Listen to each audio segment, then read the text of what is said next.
आप सभी के अपने YouTube channel CSA blast blogs में आप सभी को स्वागत करता हूं।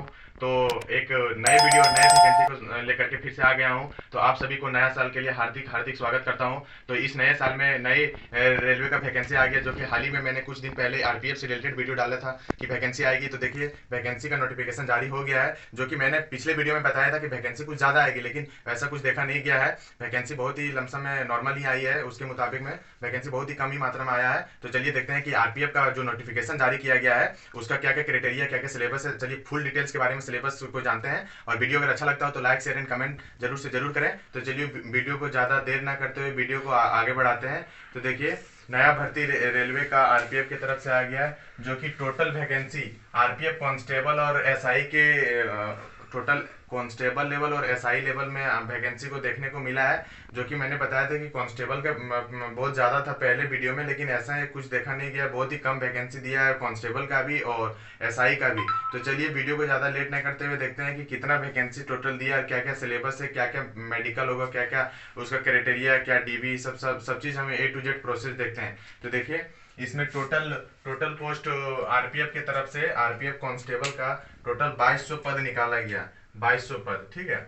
और अगर इसका एज का बात किया जाए तो टोटल एज 18 साल से स्टार्टिंग है और 25 साल तक आपका अंतिम डेट रहेगा, जो कि नॉर्मल ऑल यानी कि ऑल सभी कैटेगरी, जैसे कि ओबीसी ओबीसी बोलते हैं, जनरल हो गया, इस सब में जो आप बिलोंग करते होंगे तो उसका उम्र सीमा 18 साल से 25 साल तक जो भी होंगे वो फॉर्म भर सकते हैं, ठीक है। और अगर रिलैक्सेशन का बात किया जाए तो ओबीसी का रिलैक्सेशन आपको 3 साल को देखने को मिल रहा है, और SC ST से जो बिलोंग करते होंगे उसको 5 साल का एज रिलैक्सेशन मिलेगा, ठीक है।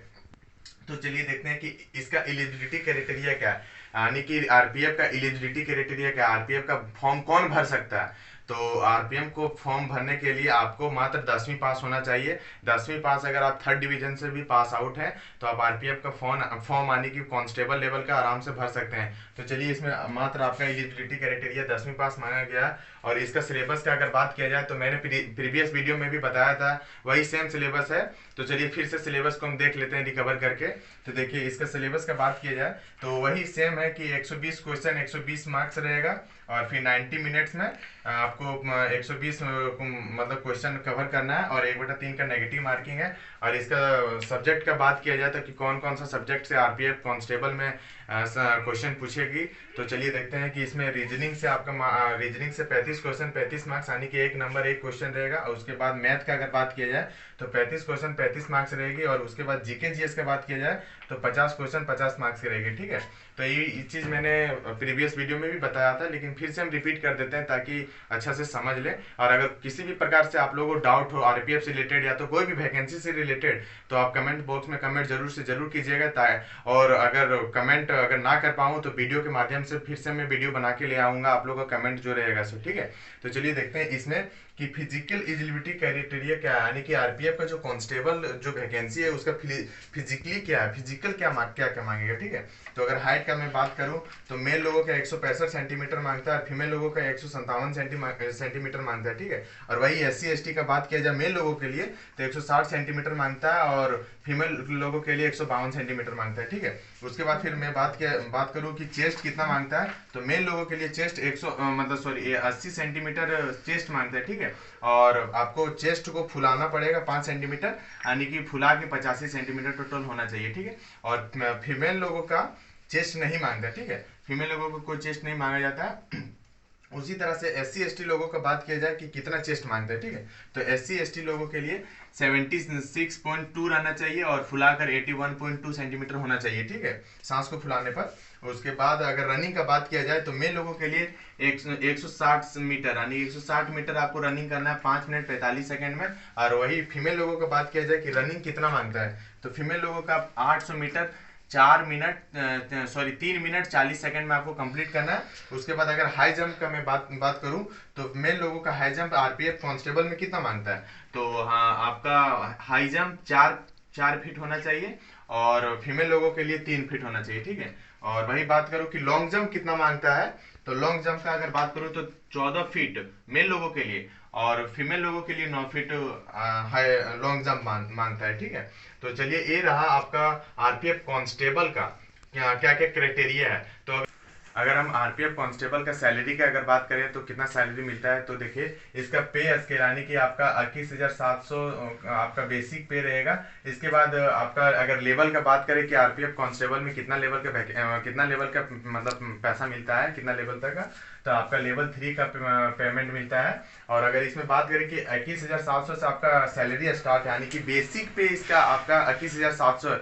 उसके बाद जानते हैं कि रेलवे में बहुत सारा अलाउंसेस रहता है, तो उस अलाउंसेस ऐड हो जाता है, तो काफ़ी मतलब लमसम में पैसा इसका लगभग 30-35 लमसम में हो जाता है। ठीक है, जैसे कि HRA हो गया, DA सब हो गया, और एक्स्ट्रा टाइम अगर आप वर्क कीजिएगा तो आपका पेमेंट बढ़ जाता है। तो चलिए ये रहा आपका कांस्टेबल का। और हम चलिए फिर देखते हैं कि आरपीएफ में SI लेवल का भी इसमें वैकेंसी आया हुआ है, तो SI लेवल का क्या क्या क्राइटेरिया, चलिए वो भी देख लेते हैं। तो वीडियो अगर अच्छा लगा हो तो लाइक शेयर एंड कमेंट जरूर से जरूर कीजिएगा। चलिए देखते हैं कि आरपीएफ SI का क्या सिलेबस है, क्या एलिजिबिलिटी क्राइटेरिया है, क्या क्या प्रोसेस होगा, एग्जाम कितना होगा, सारा चीज़ देखते हैं। तो चलिए अगर हम बात करें तो SI का टोटल वैकेंसी 250 पद आया, जो कि प्रीवियस वीडियो में मैंने बताया था कि लगभग 3,000 लमसम या तो 2,500 लमसम आएगा। तो वैसा कुछ देखने को नहीं मिला है, बहुत ही कम वैकेंसी देखने को मिला है। और अगर एज का भी बात किया जाए तो एज भी बहुत कम दिया है SI में भी, जो कि मैंने प्रीवियस वीडियो में बताया था कुछ अलग और अभी कुछ अलग दिया, यानी कि सिलेबस पूरी तरह से लमसम में थोड़ा मोड़ा तो चेंज हो गया है सब चीज़। तो अगर एज का बात करें कि SI लेवल का कौन सा व्यक्ति भर सकता है, ठीक है, तो अगर बात करें जिसका एज 20 साल से 25 साल हो गया, मतलब 20 साल से 25 साल के बीच में, वही आप भर सकते हैं। ठीक है, और उससे ज़्यादा आपको कोई कुछ नहीं मिलेगा उसमें, आपका टोटल आपका ऑल कैटेगरी का सब आ जाता है। ठीक है, उसके बाद अगर रिलैक्सेशन का बात करूँ तो आपका रिलैक्सेशन OBC, जो व्यक्ति OBC कैटेगरी से बिलोंग करते हैं उसको 3 साल का मतलब छूट मिलेगा, और SC ST से जो बिलोंग करते हैं उसका 5 साल का आपको छूट मिलेगा। ठीक है, और अगर एलिजिबिलिटी क्राइटेरिया इसका क्या एलिजिबिलिटी है, ये फॉर्म कौन भर सकता है, तो जो आप ग्रेजुएट हो चुके होंगे, जो ग्रेजुएशन पूरी तरह से कंप्लीट कर लिए होंगे, वो ये फॉर्म आसानी पूर्वक भर सकते हैं। ठीक है, तो आपका ग्रेजुएट होना चाहिए। और अगर सिलेबस का मैं बात करूँ SI का, तो वही सेम सिलेबस है, आरपीएफ का भी जो सिलेबस था कांस्टेबल लेवल का और SI लेवल का, दोनों का सेम सिलेबस है, सेम टाइमिंग है, सेम नेगेटिव मार्किंग है। और सिर्फ इसमें फिजिकल थोड़ा सा नॉर्मल है, मतलब कांस्टेबल लेवल का जो फिजिकल होता है वो थोड़ा सा हार्ड होता है, और इसका SI लेवल का जो फिजिकल होता है थोड़ा सा नॉर्मल होता है, क्योंकि इसमें पढ़ना भी ज़्यादा पड़ता है। तो चलिए इसमें देखते हैं कि इसका सिलेबस क्या है। ठीक है, तो 120 क्वेश्चन, 120 मार्क्स, जो कि मैंने बताया था इसमें कांस्टेबल में भी सेम 90 मिनट आपको मिलेगी। 1/3 का नेगेटिव मार्किंग है। तो इसमें सिलेबस भी सेम है। देखिए इसका भी सिलेबस क्या है कि जीके जीएस आपको 50 क्वेश्चन पूछेगी, उसके बाद रीजनिंग से 35 क्वेश्चन पूछेगी, उसके बाद मैथ से 35 क्वेश्चन पूछेगी, जो कि एक क्वेश्चन 1 नंबर का रहेगा। ठीक है, और इसमें 1/3 का नेगेटिव मार्किंग है। तो सोच समझ के आप लोग तुक्का मारने का प्रयास कीजिएगा, कम से कम तुक्का मारिएगा, अपना सोच समझ के ही मारिएगा, जहां आपको चांस ना लगे अंदाजा तुक्का मारने का प्रयास नहीं कीजिएगा। ठीक है, और अगर मैं इसका बात करूं कि फिजिकल एलिजिबिलिटी क्राइटेरिया क्या है, ठीक है, SI लेवल का, तो इसका फिजिकल देखते हैं कि इसमें हाइट कितना मांगता है। तो हाइट का मैं बात करूं तो मेल लोगों का 165 सेंटीमीटर होना चाहिए, और फीमेल लोगों का वही 157 सेंटीमीटर होना चाहिए। ठीक है, और इसका रनिंग का बात करूं तो 1600 मीटर इसमें भी आपको रनिंग करना, लेकिन इसमें थोड़ा सा टाइमिंग ज़्यादा मिलता है। ठीक है, कांस्टेबल के मुताबिक इसमें टाइमिंग क्या है, इसमें आपको 6 मिनट 30 सेकंड मिलेगा टोटल। ठीक है, और वही अगर फीमेल लोगों का बात किया जाए कि रनिंग कितना उन लोगों को करना होता है, तो वही 800 मीटर 4 मिनट में टोटल करना होता है। ठीक है, और वही हाई जंप का मैं बात करूँ तो मेल लोगों के लिए 3 फीट 9 इंच होना चाहिए, और वही फीमेल लोगों का 3 फीट होना चाहिए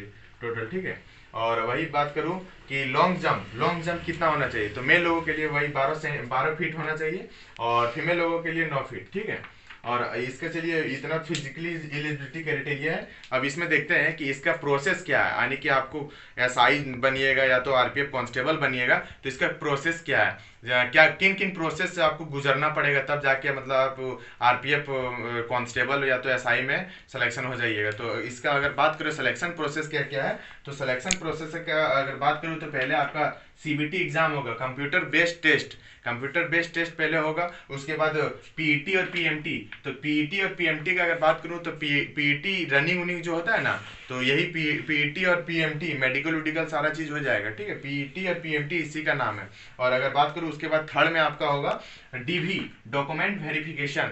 आप लोगों ने जो भी जैसे 10th अगर कांस्टेबल लेवल का भरे हैं तो 10th का मार्कशीट उर्कशीट सारा चीज़ देखा जाएगा कि आपका ओरिजिनल है कि डुप्लीकेट है, कि आपने कहाँ से बनाया, कहाँ से मतलब बोर्ड दिया है 10th का या 12th का या तो ग्रेजुएशन का, सारा चीज़ आपका डॉक्यूमेंट वेरिफिकेशन में चेकिंग किया जाता है। और फिर उसके बाद आपका मेडिकल एग्जामिनेशन होगा, ठीक है।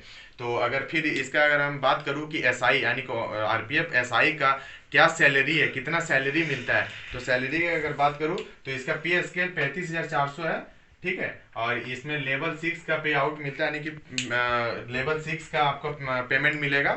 और इसमें भी बहुत सारे अलाउंसेस जुड़ती है, जैसे कि जो जो रेलवे द्वारा फैकल्टी दी गई है मतलब अलाउंसेस का, वो सारा चीज़ कंप्लीट इसमें जुड़ेगी और सैलरी लगभग अच्छी खासी हो जाती है।